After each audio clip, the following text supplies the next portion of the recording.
بسم الله الرحمن الرحیم. السلام علیکم. زه به مختصر دا ووایم چې دا کوم راتلونکي څومره ملګري راغلي دي، څومره سوشل میډیا والي دي، ټولو ته په جمع السلام علیکم.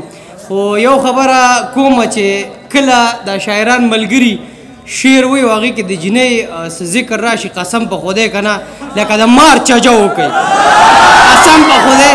ما دا اوس دلته کې د ملګرو ته مې وویل چې نن سبا زموږ دا څومره چې ینګ جنریشن دی چې کم شعر کې داسې میټاس نه وي د سره اوري نه.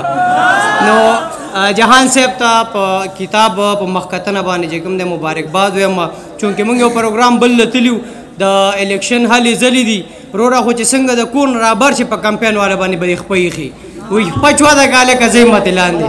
نو دغه منیر صاحب تاسو خپل شعر وړاندې کړئ. ما له شعرونه نه راځي. السلام علیکم. امید دی ښه به متصر جهان صاحب چې کوم کتاب مخکتنه د قربان په دواړو سترګو دا قربان شمټه کې چې کوم دی دا زما ډېر زیات خوښ دی. نو دا کتاب ما په دې وجه ډېر زیات په غټ قیمت واخیستو، خدای شته روپۍ مې هم نه دي ورکړې، مې قرض یې ولیکه بیا به حساب کتاب کوو نو بیا به ګورو او پاندونه مې کړي دي. نو مبارکي ورته وایم زموږ ملګری دی څنګه چې دا خوشحاله دی همدغسې موږ هم خوشحاله یو. باقي پاتې مشران راغلي دي په مخکې به له چا پلار خبره وکړي. نو یو پیره بیا مبارک شه او ستاسو ډېره مننه. سوشل میډیا والا ډېر ملګري راغلي دي، ټولو ته هر کلی وایم او الله هم آباد او په اتفاق باندې لره ډېره مننه، خوشحاله اوسئ.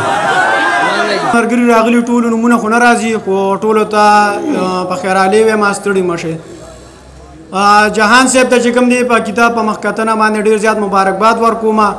ما د اوس هم یاد چې جهان صاحب چې انویټیشن راکوو نو وایي به یې که په دې ورځ رانهلی نو بیا راپسې مه راځې، ځکه چې جهان صاحب وایي چې زما څومره ژوند تېر شوی دی نو په ژوند کې دا د ټول نه زما چې کوم دی غټه ورځ ده د کتاب مخکتنه. او وختي چې جهان صاحب خبرو له هم راپاڅېدو نو به یې د ډیش به هم داسې وټاکوه، داسې وبه هم خاندل، رنګ به هم پکې سور شو. نو پته لګي چې یاره ډېره د خوشحالۍ موقع ده جهان صاحب دپاره. او یو ځل ورته بیا چې کوم دی مبارکباد وایم. بل دا چې شاعرانو موږ ډېر زیات قدر عزت کوو، ځکه چې شاعر چې کوم دی دا د قوم اساسه ده. بل دا چې زموږ د پښتو ژبه چې کوم دی دې لپاره دوی ډېر زیات خدمتونه کړي دي، لګیا دي پښتو ژبه چې کوم ده ژبه چې کوم ده دی راجمدې کړله. نو شاعرانو چې کوم دی زموږ ټول ټیم چې کوم دی موږ ډېر زیات قدر عزت کوو، شاعران موږ ته ډېر زیات معزز دي.